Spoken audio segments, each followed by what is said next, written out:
గుంటూరు జిల్లా తెనాలిలో అక్రమ గ్యాస్ సిలిండర్ల గుట్టు రట్టు చేశారు అధికారులు. అక్రమంగా నిల్వ ఉంచిన 27 గ్యాస్ సిలిండర్లను తెనాలి తహసీల్దార్ గోపాలకృష్ణ పట్టుకున్నారు.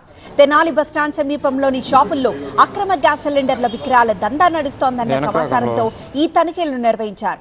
ఈ క్రమంలో షాపుల్లో 27 గ్యాస్ సిలిండర్లు ఉండడంతో తహసీల్దార్ గోపాలకృష్ణ షాక్ అయ్యారు. ఇక డొమెస్టిక్ గ్యాస్ సిలిండర్లను బ్లాక్ మార్కెట్లో అమ్మడం నేరమన్నారు తెనాలి తహసీల్దార్ గోపాలకృష్ణ.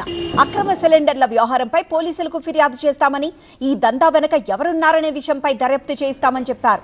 అసలు ఓటీపీ లేకుండా 27 గ్యాస్ సిలిండర్లు ఎలా వచ్చాయి, షాపుల్లో నిల్వ చేసి అధిక ధరలకు విక్రయించడంలో కీలక పాత్ర ఎవరిది అనేది కూడా నిక్కు తేలుస్తామంటున్నారు తెనాలి తహసీల్దార్ గోపాలకృష్ణ. మరి అక్కడ ఆకస్మికంగా తనిఖీ చేస్తే 7 సిలిండర్లు దొరికాయి ఒకే చోట. ఆ చుట్టుపక్కల ప్రాంతం గాలిస్తే మొత్తం ఒకే ప్రాంతంలో 27 సిలిండర్లు దొరికాయి. అందులో కమర్షియల్ 2 ఉన్నాయి.